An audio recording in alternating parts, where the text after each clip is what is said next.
مثل الذين ينفقون أموالهم في سبيل الله كمثل حبة أنبتت 7 سنابل في كل سنبلة 100 حبة والله يضاعف لمن يشاء والله واسع عليم. الذين ينفقون أموالهم في سبيل الله ثم لا يتبعون ما أنفقوا منا ولا أذى لهم أجرهم عند ربهم ولا خوف عليهم ولا هم يحزنون. قول معروف ومغفرة خير من صدقة يتبعها أذى والله غني حليم. Bismillahirrahmanirrahim. Assalamualaikum warahmatullahi ta'ala wabarakatuh. Alhamdulillahi rabbil alamin wa bihi nasta'inu ala umurid dunya waddin wassalatu wassalamu ala habibina Muhammadin sayyidil anbiya'i wal mursalin wa ala alihi wa sahbihi ajma'in. Subhanaka la ilma lana illa ma 'allamtana innaka antal alimul hakim. Hasbunallah wa ni'mal wakil, ni'mal maula wa ni'mal nasir, wa la hawla wa la quwwata illa billahil aliyyil azim. Alhamdulillah, sentiasa kita merafakkan kesyukuran kehadirat Allah Ta'ala kerana Allah masih mengurniakan nikmat-nikmatnya kepada kita semua. InsyaAllah pada subuh ini kita dapat lagi meneruskan kuliah tafsir Al-Quranul Karim, surah An-Nisa, surah yang keempat dalam Al-Quran. Pada kuliah yang lepas, Alhamdulillah, kita dah sampai sehingga ayat 171. So, pada subuh ni insyaAllah kita sambung bermula ayat 172 dan ayat-ayat seterusnya nanti insyaAllah ta'ala. Tuan-tuan dan puan-puan, muslimin dan muslimat jemaah surau Al-Mawaddah yang dikasihi lagi dirahmati Allah Ta'ala sekalian, mari sama-sama kita perhatikan firman Allah Ta'ala dalam surah An-Nisa ayat 172 ni. A'udzu billahi minasy syaithanir rajim. لن يستنكف المسيح أن يكون عبدا لله ولا الملائكة المقربون ومن يستنكف عن عبادته ويستكبر فسيحشرهم إليه جميعا.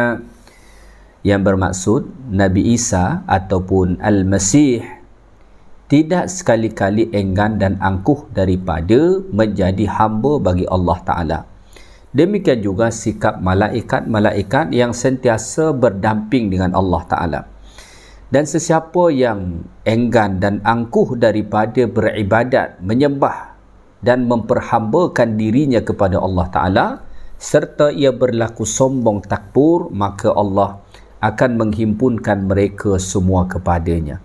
Tuan-tuan dan puan-puan muslimin dan muslimat yang dikasihi lagi dirahmati Allah Ta'ala sekalian, pada ayat sebelum ini, iaitulah ayat 171, Allah Ta'ala menjelaskan sifat ghulu daripada kalangan Nasrani. Sifat ghulu ni ialah sifat berlebih-lebihan mereka dalam menempatkan Nabi Isa alaihi salatu wassalam, sehingga kan mereka mengatakan Nabi Isa alaihi salatu wassalam sebagai Tuhan. Maka Allah mengatakan pada ayat 171, Ya ahlal kitabi la taghlu fi dinikum. Wahai golongan ahlul kitab. Khasnya mereka dekat sini ialah orang-orang Nasrani. La taghlu fi dinikum. Janganlah kamu melampaui batas perkara agama kamu. Antara sikap mereka yang melampaui batas itu ialah mengatakan bahawa Nabi Isa alaihi salatu wassalam sebagai Tuhan. Maka pada ayat 172 ni Allah Ta'ala menjelaskan bagaimana hakikat Nabi Isa alaihi salam. Kata Allah Ta'ala, la yastankifal masihu ay yakuna 'abdan lillah. Ay la yamtana' al-masih ayyakuna 'abdan lillah. Nabi Isa alaihi salatu wassalam itu tidak enggan daripada menjadi hamba Allah Ta'ala. walal malaikatul muqarrabun, begitu juga malaikat-malaikat yang sentiasa berdamping rapat dengan Allah, tidak ada yang enggan daripada menjadi hamba Allah Subhanahu wa taala. So berdasarkan ayat 122 ini, itsbatu anna Isa alaihi salam wal malaikatu jami'uhum ibadun makhluqun. Ayat 172 An-Nisa ni mengisbatkan, mensabitkan bahawa Nabi Isa alaihi salam, begitu juga dengan malaikat-malaikat yang sentiasa berdamping rapat dengan Allah Ta'ala, mereka adalah ibadun, hamba-hamba Allah, makhlukun, mereka adalah makhluk yang Allah Ta'ala cipta. La yastakbiruna an i'tirafi bi'ubudiyatihim lillahi wal inqiyadi li awamirihi. Mereka dekat sini Nabi Isa, begitu juga dengan para malaikat yang sentiasa hampir dengan Allah Ta'ala tu, mereka tidak menyombongkan diri, tidak enggan, tidak angkuh daripada mengakui kehambaan mereka kepada Allah Subhanahu wa taala dan tunduk terhadap perintah-perintah Allah Subhanahu wa taala. Jadi kalau Nabi Isa alaihi salam itu sebagai hamba Allah dan mengaku sebagai abdan lillah, sebagai hamba kepada Allah Ta'ala, kenapa Nabi Isa alaihi salam dianggap, diyakini sebagai Tuhan oleh mereka, sedangkan Nabi Isa mengaku bahawa dirinya adalah hamba? Bahkan kalau kita melihat dalam surah Maryam ayat 30, Nabi Isa alaihi salam dengan jelas dan terang menyatakan, Inni Abdullah, sesungguhnya aku ni adalah hamba Allah. Nabi Isa alaihi salam mengaku sebagai hamba. Lalu yang pelik ialah kenapa mereka mengatakan bahawa Nabi Isa alaihi salam sebagai Tuhan, sebagai sembahan, sedangkan yang mereka sembah itu sendiri tidak pernah mengaku sebagai Tuhan. Yang ada, dia mengaku sebagai hamba Allah Subhanahu wa taala, yang tunduk patuh merendah kepada Allah Subhanahu wa taala. Maka itu poin pengajaran bagi kita daripada sini yang pertama. Kemudian dari ayat ni juga dapat kita ambil pengajaran bahawa ahlul iman, ahlut tawadu', orang beriman ialah orang yang tawaduk, merendah di hadapan Allah Ta'ala, menghinakan diri di hadapan Allah. Sebab tu pada ayat ni Allah Ta'ala sebut la yastankifa al-masih ayyakuna abdan lillah walal malaikatul muqarrabun. Yastankif itu artinya ialah merasa besar diri, ra'a nafsahu a'az wa a'zama min dhalik. Ya, istingkaf itu memandang diri lebih agung, lebih mulia, lebih tinggi atau yang semakna dengannya. Sedangkan Nabi Isa alaihi salam, begitu juga al-malaikatul muqarrabun, para malaikat Allah yang berdamping rapat dengan Allah Ta'ala, itu tidak mempunyai sifat istingkaf, tidak mempunyai sikap merasa besar diri, merasa agung diri, merasa tinggi diri, tidak mempunyai sikap itu. So kalau tidak mempunyai sifat yang macam ni, maknanya sifat yang sabit pada mereka adalah sifat tawadu', iaitulah sifat merendah, menghinakan diri di hadapan Allah Ta'ala. Begitulah sikap orang-orang yang beriman. Orang-orang yang beriman, dia akan sentiasa bersifat tawadu', ya, rendah hati, tidak memandang diri besar.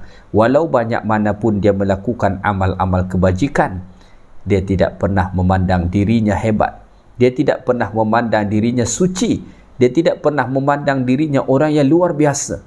Dia akan sentiasa memandang diri dia penuh dengan kehinaan, kekurangan, sehingga akan setiap saat dia merasa hina di hadapan Allah Subhanahu wa Ta'ala.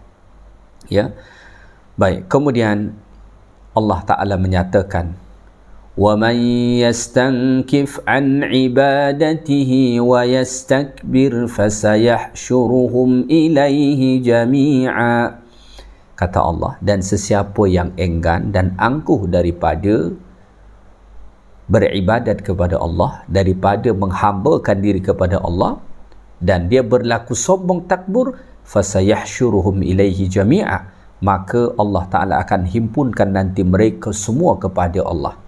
Selepas Allah Ta'ala menafikan pada awal ayat ini bahawa Nabi Isa alaihi salatu wassalam tidak angkuh, tidak sombong, malah Nabi Isa mengakui dirinya sebagai hamba Allah Ta'ala, maka pada hujung ayat ni Allah Ta'ala menjelaskan kesudahan orang-orang yang sombong dan angkuh, iaitulah fasayahsyuruhum ilaihi jami'a. Allah Ta'ala akan himpunkan mereka semua kepada Allah Subhanahu wa Ta'ala, dan Allah Ta'ala akan membalas apa sahaja yang mereka sombongkan itu. Disebut di dalam hadis Nabi sallallahu alaihi wasallam daripada Abdullah bin Mas'ud radhiyallahu ta'ala anhu, kata Nabi, la yadkhulul jannah man kana fi qalbihi mithqala dharratin min kibr.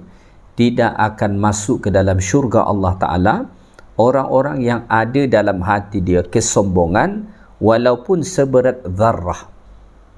Ya, seberat zarrah sahaja kesombongan itu bersemayam di dalam hati kita, itu sudah menghalang kita masuk ke dalam syurga Allah Ta'ala. Maka iblis yang sudah berada di dalam syurga pun keluar dihalau Allah daripada syurga oleh kerana aba wastakbar, kerana dia menyombongkan diri. Lalu qala rajulun, lalu ada seseorang bertanya kepada Nabi, innar rajula yuhibbu an yakuna thawbuhu hasanan wa na'luhu hasanan. Ya Rasulullah, ada orang dia suka pakaian dia bagus, suka selipar dia bagus, kasut dia bagus. Sahabat ni ingat bahawa itu kesombongan, memakai pakaian yang bagus, selipar yang bagus, ya. Sahabat ni ingat itu kesombongan. Maka Nabi menjawab, innallaha jamilun yuhibbul jamal. Allah itu Rabb yang maha cantik, indah, bagus, dan suka dengan yang cantik, yang bagus, yang bersih, yang indah-indah. Maka tidak salah kalau orang memakai pakaian yang bagus, selipar yang bagus, kasut yang bagus, tidak mengapa. Dan itu bukan kesombongan.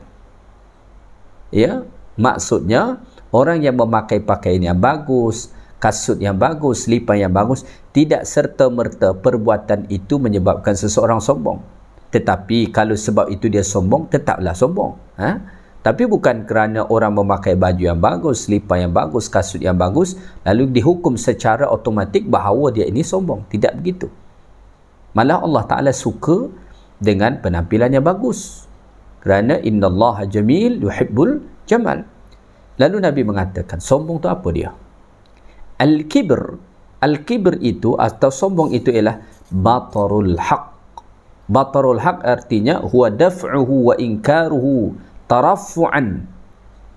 Artinya ialah menolak dan mengingkari kebenaran kerana memandang diri tinggi. Sombong itu. Sombong itu ialah batarul haq. Dia menolak kebenaran, ya, dan mengingkari kebenaran itu kerana merasa diri tinggi. Sama ada merasa diri tinggi terhadap orang yang menyampaikan atau terhadap ajaran yang disampaikan itu. Kemudian wa ghamtun nas. Ghamtun nas artinya ihtiqaruhum, merendahkan orang lain. Jadi sombong itu kombinasi daripada atau gabungan daripada dua sifat.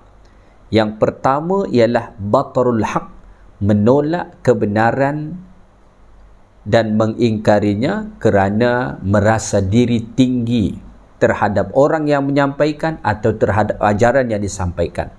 Yang kedua, sombong itu ghamtun nas, ay ihtiqaruhum, memandang rendah kepada orang lain.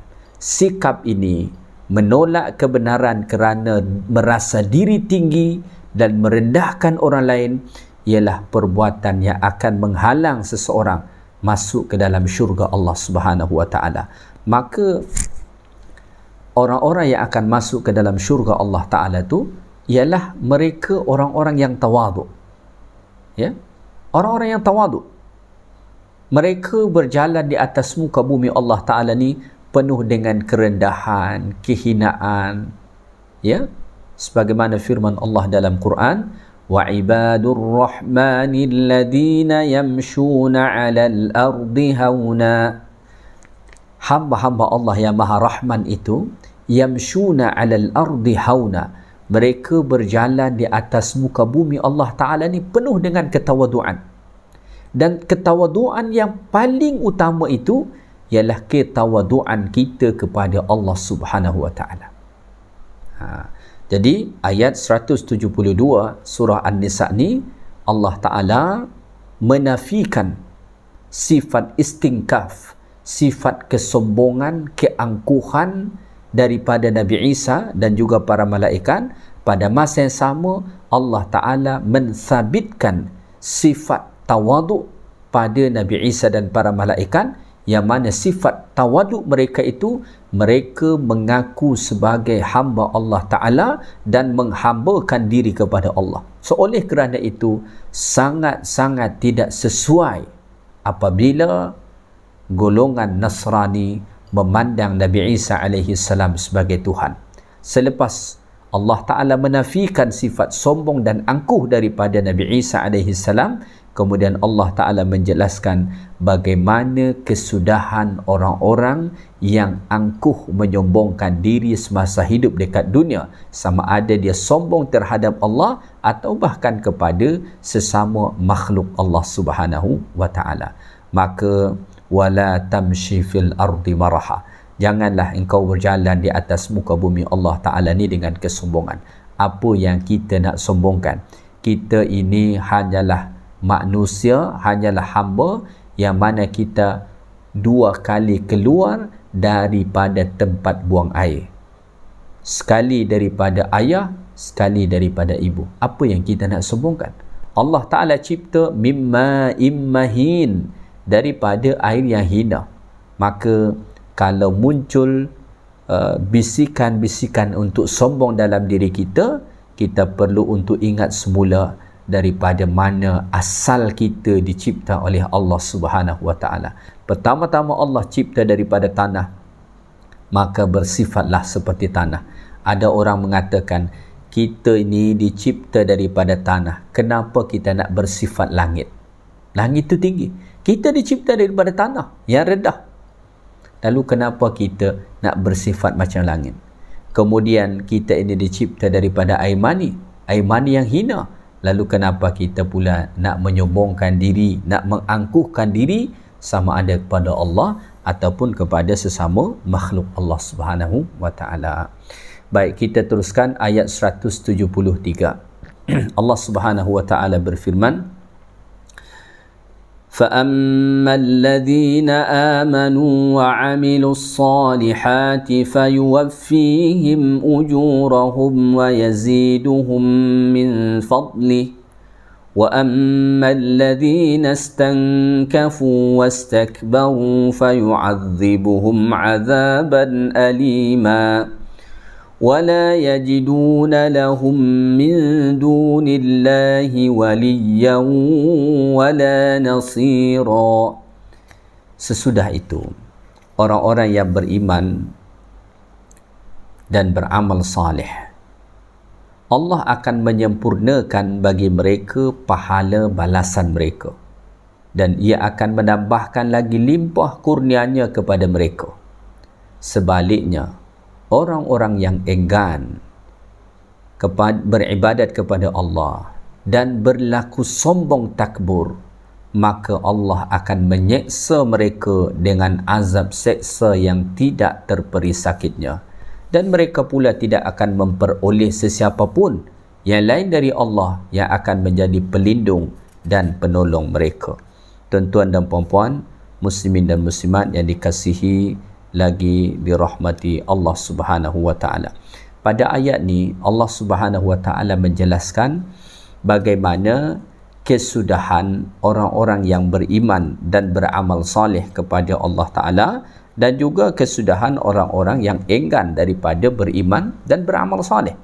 Allah Taala sebut fa ammal ladzina amanu, adapun orang-orang yang beriman kepada Allah Taala, sama ada iman itu i'tiqadan wa qawlan wa amalan. Ya, iman itu ada dalam bentuk i'tiqadan. I'tiqadan artinya keyakinan yang tersimpan di dalam hati. Wa qawlan, iman itu juga ada dalam bentuk ucapan. Wa amalan, dan amal perbuatan. Wastaqamu ala syari'atihi, dan istiqamah dalam menjalankan syariat Allah dengan praktik melakukan amal-amal salih. Fayuwaffihim ujurahum, maka Allah Ta'ala akan sempurnakan ganjaran bagi mereka. Fayuwaffihim thawaba a'malihim, Allah Ta'ala akan sempurnakan ganjaran amal-amal perbuatan yang mereka lakukan. Maka tidak ada satu pun amal saleh yang dilakukan oleh orang-orang yang beriman yang Allah Ta'ala beri ganjaran di bawah daripada apa yang dia buat. Allah Ta'ala sentiasa menyempurnakan ganjarannya. Malah kata Allah pada ayat ni, wa yaziduhum min fadlih, malah Allah Subhanahu wa taala menambahkan lagi, ya, dengan limpah kurnianya kepada mereka. Maka dengan orang-orang yang beriman dan beramal soleh, Allah Ta'ala bukan sahaja menyempurnakan ganjaran amal-amal kebajikan yang mereka buat, malah Allah Ta'ala kurniakan kepada mereka tambahan lagi. Maka dikatakan para ulama, muamalatul karim lana, muamalah Allah Ta'ala dengan kita bil fadli la bil adl, itu dengan muamalah bil fadl, dengan keutamaan, bukan dengan keadilan. Maksudnya macam ni, kalau Allah Ta'ala bermuamalat dengan kita muamalat adil, maknanya Allah Ta'ala hanya memberi ganjaran amal kebajikan kepada kita sesuai dengan apa yang kita buat. Ya, misalkan kita buat satu amal kebajikan, ganjaran dia 10, Allah Ta'ala takat bagi 10. Tetapi pada ayat ni Allah menjelaskan wa yaziduhum min fadli, Allah tambahkan lagi dengan limpah kurnianya. Artinya Allah Ta'ala bermuamalat dengan kita muamalatun bil fadl. Allah bermuamalat dengan kita dengan muamalat kelebihan. Artinya Allah Ta'ala memberi ganjaran kepada kita yang lebih daripada apa yang kita buat. Ya, daripada apa yang kita buat. Kalau setakat ganjaran amal kebajikan yang kita buat, rasanya tidak akan cukup untuk modal masuk ke dalam syurga Allah. Rasanya tidak akan cukup untuk menikmati pelbagai macam kenikmatan yang Allah sedia di dalam syurga. Tak akan cukup. Dan lagi ibadat kita takat sembahyang, mengaji sikit-sikit, zikir sikit-sikit, sedekah sikit-sikit. Adakah itu dah cukup untuk kita masuk ke dalam syurga? Yang mana syurga itu tempat yang sangat mahal, kenikmatan yang sangat mahal. Adakah itu dah cukup untuk membeli syurga? Jawapannya tak cukup. So oleh kerana itu Allah tambahkan dengan limpah kurnianya.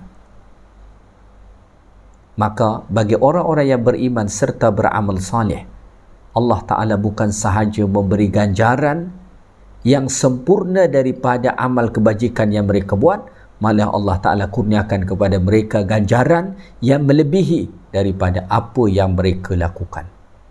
Seterusnya pada ayat ni Allah Ta'ala sebut wa ammal ladina istankafu wastakbaru fayu'adzibuhum 'adzaban alima wa la yajiduna lahum min dunillahi waliyyan wala nasira. Dan adapun orang-orang yang istankafu,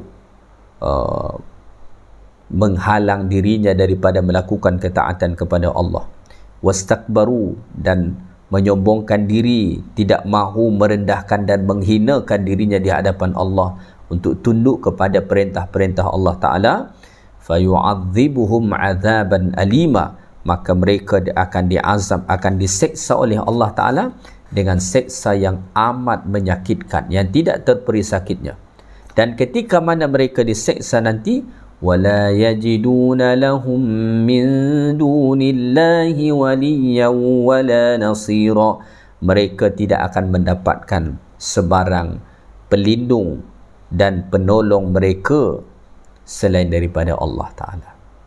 Tidak ada sesiapa yang dapat menolong mereka, tidak ada sesiapa yang dapat melindungi mereka selain daripada Allah. Dan pada ketika itu Allah Ta'ala tidak memberi perlindungan kepada mereka, kerana mereka telah ditetapkan Allah Ta'ala menjadi ahli neraka Allah Subhanahu wa Ta'ala. Ya.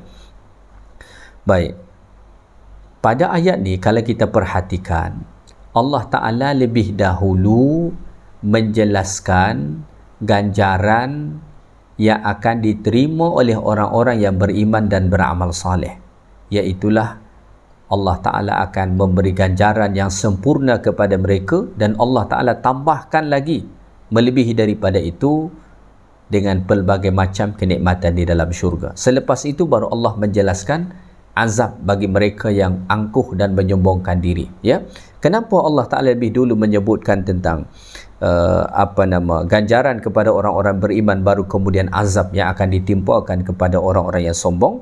Alasannya ialah qaddamallahu thawabal mu'minin ala iqabil mustankifin. Pada ayat ni Allah mendahulukan ganjaran bagi Allah Ta'ala mendahulukan menyebutkan ganjaran kepada orang-orang yang beriman berbanding orang-orang yang sombong tadi, li'annal usah, kerana orang-orang yang bermaksiat kepada Allah Ta'ala seperti mereka yang sombong angkuh ni, idza ra'au awwalan thawabal muti', apabila mereka melihat ganjaran orang-orang yang taat itu, ya, kalau mereka melihat ganjaran bagi orang-orang yang taat itu terlebih dahulu, summa syahidu ba'dahu iqaba anfusihim, kemudian selepas itu mereka menyaksikan azab seksa untuk diri mereka, kana dzalika a'zamu fi hasratihim wa nadamatihim, maka itu akan menambahkan sakitan dan penyesalan bagi mereka. Jadi kalau kita melihat susunan ayat ni 173 ni, Allah mendahulukan ganjaran, menjelaskan ganjaran bagi orang-orang yang beriman dan beramal saleh. Lepas tu baru Allah Ta'ala sebut azab bagi mereka yang sombong bermaksiat kepada Allah Ta'ala. Kenapa begitu? Ini sebenarnya untuk menambahkan seksa, kesakitan dan penyesalan kepada orang-orang yang bermaksiat. Maka mereka nampak terlebih dahulu ganjaran kepada orang-orang yang beriman dan beramal soleh, lepas tu baru mereka melihat azab untuk mereka. Maka saat itulah penyesalan yang luar biasa hadir dalam diri mereka, kerana mereka tidak mendapatkan kenikmatan sebagaimana yang didapatkan oleh orang-orang beriman dan beramal soleh, dan itu semua disebabkan perbuatan mereka semasa hidup dekat dunia. Dan pada hujung ayat ni tadi Allah Ta'ala menyatakan, وَلَا يَجِدُونَ لَهُمْ مِنْ دُونِ اللَّهِ وَلِيًّا وَلَا نَصِيرًا, mereka tidak akan mendapatkan sebarang pelindung dan penolong selain daripada Allah. So oleh kerana itu mereka pun berputus asa daripada azab Allah Ta'ala, tidak akan dapat selamat daripada situ. Ya. Baik, kita teruskan ayat 174. Allah Ta'ala berfirman, Ya ayyuhan nasu qad ja'akum burhanum min rabbikum wa anzalna ilaikum nuran mubina. Wahai sekalian umat manusia, sesungguhnya telah datang kepada kamu bukti dari Tuhan kamu, burhanum min rabbikum, bukti daripada Tuhan kamu. Dan kami pula telah menurunkan kepada kamu Al-Quran sebagai nur, cahaya yang menerangi segala apa jua yang membawa kejayaan di dunia dan kebahagiaan yang kekal di akhirat kelak. Baik, pada ayat ni Allah Ta'ala menyatakan, Ya ayyuhan nas, wahai sekalian manusia, qad ja'akum burhanum min rabbikum, sungguh telah datang kepada kamu burhan daripada Allah. Burhan ni artinya adalah hujjah-hujjah, ya, bukti-bukti yang terdiri daripada Rasul sendiri, Nabi Muhammad SAW. Nabi Muhammad itu burhan, ya, termasuk keterangan-keterangan, penjelasan-penjelasan, hujjah-hujjah yang datang daripada Allah, ya. Itu semua burhan, bukti-bukti yang datang daripada Allah.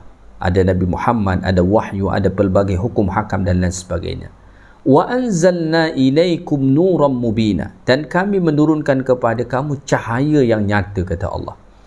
Jadi Allah Subhanahu wa taala telah membekali kita dengan hujjah-hujjah yang putus dan juga dengan nur, cahaya yang akan menerangi perjalanan hidup kita.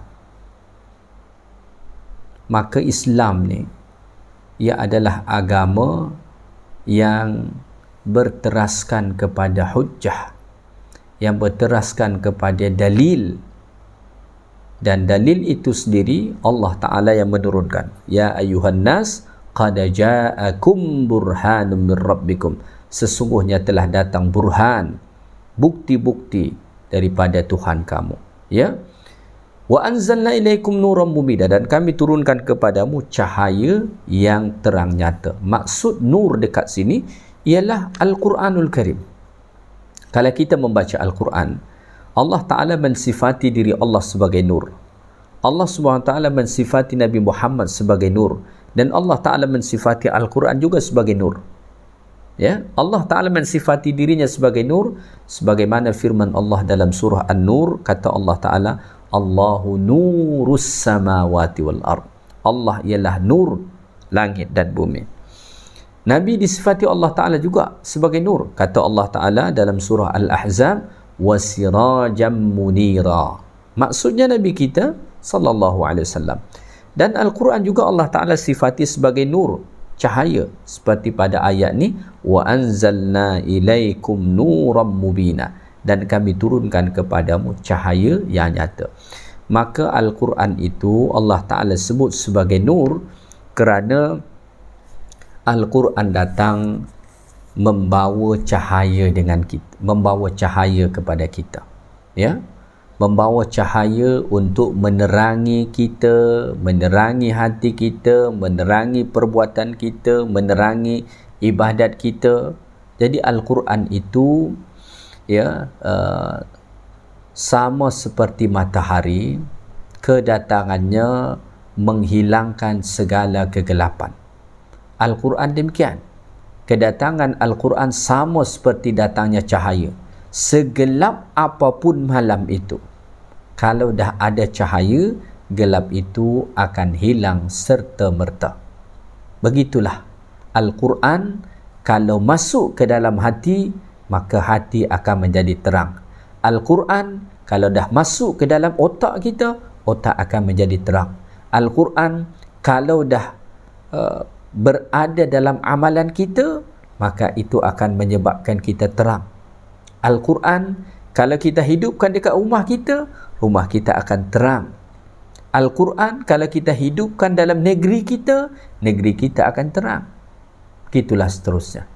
Maka Al-Quran itu ialah nur yang datang memberi cahaya. Maka para ulama mengatakan Al-Quranu a'zamu tanwir lil'uqul.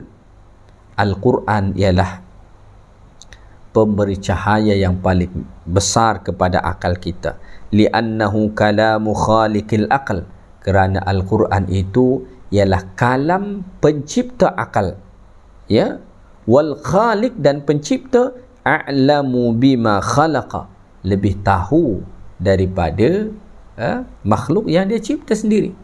Allah Ta'ala lebih tahu daripada kita sebagai makhluk yang dicipta oleh Allah Subhanahu wa Ta'ala, ya.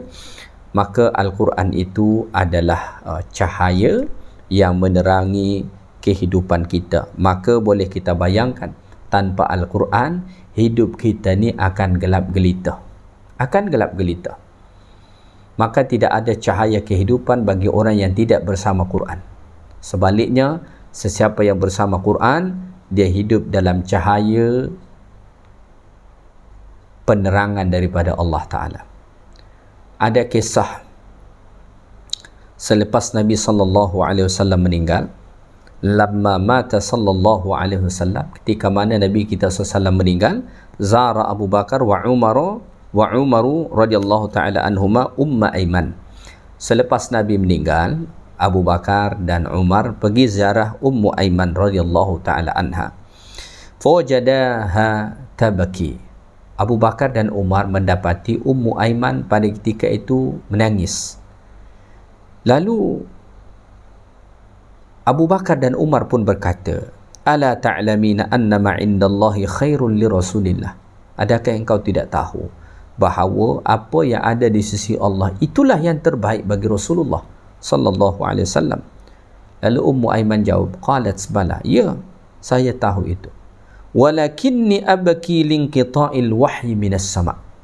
Tahu tak Abu Bakar dan Umar, apa yang menyebabkan aku menangis?